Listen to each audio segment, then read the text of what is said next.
I've always had a high standard for myself. You can say unrealistically high. And even though it's helped me bring my A game to everything I put my mind to, it's also been a hindrance. My perfectionism, together with overthinking and procrastination, have become the most dreaded trio in my life. It's like these three guys came together and said, you know what, you're not going to get anything done and we are going to make sure of it. My grand ideas were always tossed around for way too long until I deemed them unfit. It essentially ruined my creative process. I decided to tackle my perfectionism man to man. Woman to man, woman to woman.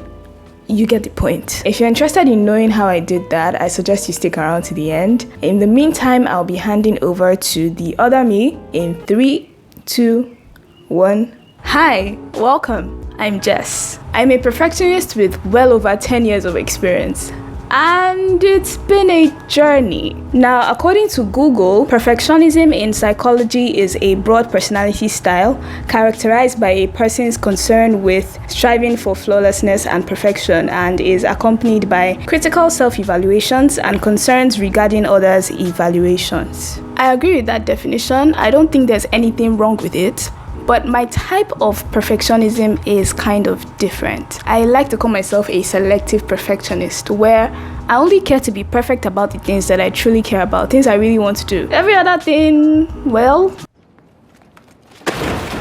okay, maybe not that extreme, but you get the drift. I overthink my decisions because I want it to be perfect. I never get work done because it has to be perfect. Sometimes I don't even get started doing stuff because I know I don't have what it takes to make it perfect.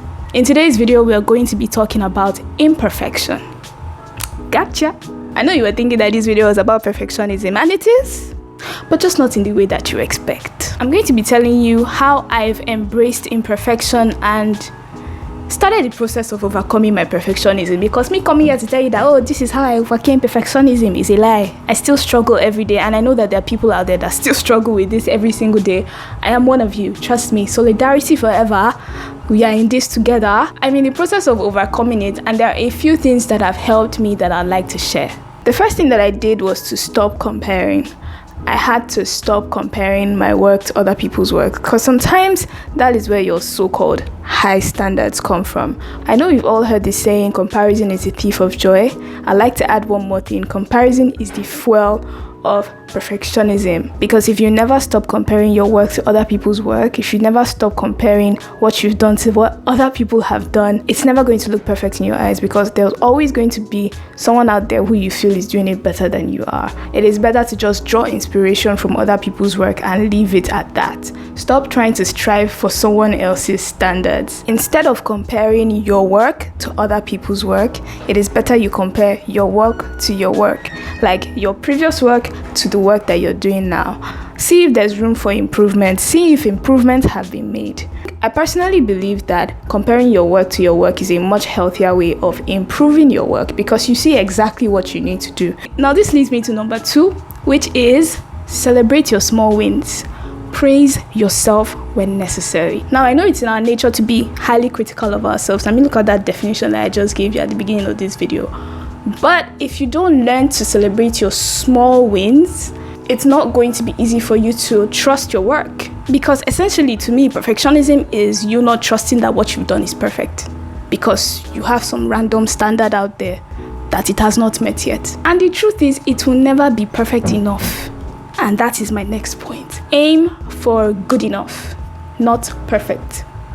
I know it's going to be difficult, trust me. When I started doing this one, it was difficult. One thing I think my perfectionism really shows in is my YouTube videos. I really want them to be nice. I want them to be perfect so badly that I would rather scrap hours of filming, throw it in the trash and do it again just so it can be perfect. The minute I realized that, hey, it's never going to be perfect for anybody.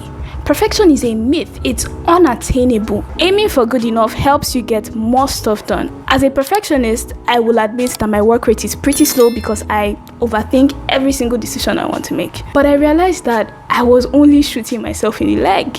One lesson I've learned recently is that sometimes as a perfectionist, you have this zeroed in sight that you get so worried about the most minute details. I was editing a video once and I wanted a box in my video, and I realized that after removing the background of this box, whenever I imported it into my clip, it would show up with these black bars by the side of it, and it bothered me so much. I called everybody around me and I was like, hey, watch this video, and they watched the beginning of the video and they were like, what's wrong? What's the problem? Literally nobody noticed. Sometimes the minute details that you pay so much attention to will fly over a lot of people's heads. And it was such an eye-opener for me, because I'm like, yo, I would have gone through anything in the world just to remove those black bars or created it all afresh. Sometimes you're bothering yourself about the most minute details that really don't take away from your work or add to your work. Just do it. Now, this is something that I've had to tell myself over and over and over again. Every time my brain keeps telling me, oh, but you know, you don't have the production quality. Your camera is not the best in the world. It's not been easy, trust me. But every single time I have that war in my head, I just say one thing to myself, and it's do it. Sometimes you get started on stuff and along the way you realize that it's not as hard as you thought it was.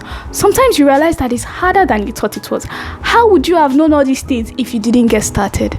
As a perfectionist, it's very easy to say, oh, I don't have the capacity to do this right now.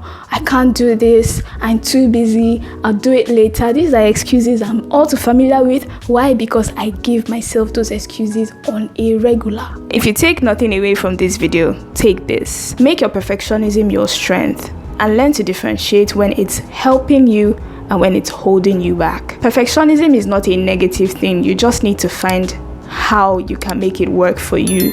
Your flaws are unique. Stop running away from them. That's what makes you different. In other news, I have 2 videos on your screen. As usual, do check them out, and I will see you in the next one. Adios.